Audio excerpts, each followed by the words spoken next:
الحمدللہ رب العالمین والصلاۃ والسلام علی سید الانبیاء والمرسلین۔ حضرات محترم، بتانا یہ ہے کہ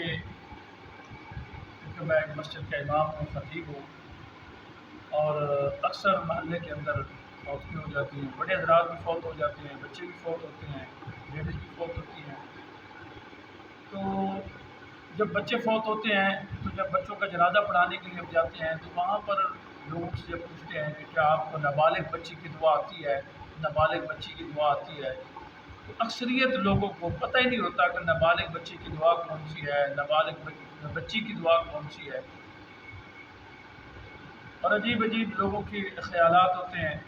اگر بڑا جنازہ پڑھائیں تو وہاں لوگوں سے پوچھیں کہ آپ کو جو ہے وہ ثنا آتی ہے، تو وہ ثنا نہیں آ رہی ہوتی، اور جو بڑی دعا ہے نماز جنازہ کی، اللہم اغفر لحینا، اس کے بارے میں پوچھ لیں تو وہ لوگوں کو نہیں آ رہی ہوتی۔ تو مسئلہ یہ ہے کہ لوگ دنیاوی کاروبار، دنیاوی معاملات کو بڑے احسن طریقے سے جو ہے وہ کرتے ہیں، لیکن یہ جو نیکی کا کام ہے اور جو نماز جنازہ ہے، یہ بنیادی ایک ہمارا کام ہے، بنیادی ہم پر جو ہے وہ فریضہ ہے۔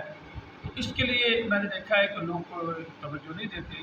لوگوں کو چاہیے کہ وہ نماز جنازہ سیکھیں، نماز سیکھیں، اور جو ہے وہ ایمان کی جو ہے وہ صفات ہے وہ سیکھیں، کلمے سیکھیں، اور نماز جنازہ کا طریقہ سیکھیں۔ نماز جنازہ جو ہے بچے کا کس طرح پڑھنا ہے، نماز جنازہ بچی کا کس طرح پڑھنا ہے، بڑے جو ہے حضرات اگر فوت ہو جائے تو ان کا جنازہ کس طرح پڑھنا ہے۔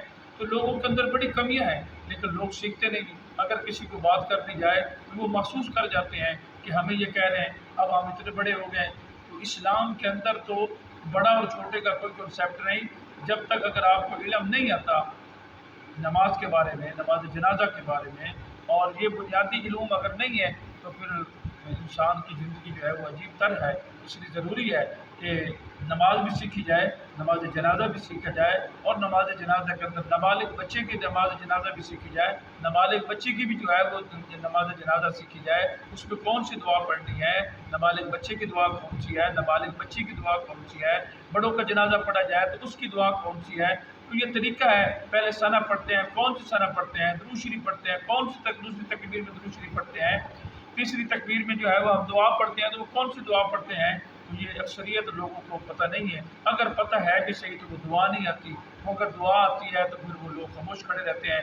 وہاں پھر بتانا پڑتا ہے کہ اگر بڑی ثنا نماز جنازہ والی ثنا نہیں آ رہی تو نماز والی پڑھ لیں، اگر وہ درود پاک نہیں آتا جو نماز جنازہ کے لیے بنایا گیا ہے نہیں آتا تو پھر نماز والا پڑھ لیں، تو اگر وہ دعا نہیں آتی تو پھر فلاں والی دعا پڑھ لیں۔ تو حضرات محترم، ہم سارے کام کرتے ہیں، ہم کاروبار کرتے ہیں، ہم کاروبار کے بارے میں ساری معلومات رکھتے ہیں کہ کس انداز سے کاروبار کرنا ہے، کس طرح کی ترقی حاصل کرنی ہے۔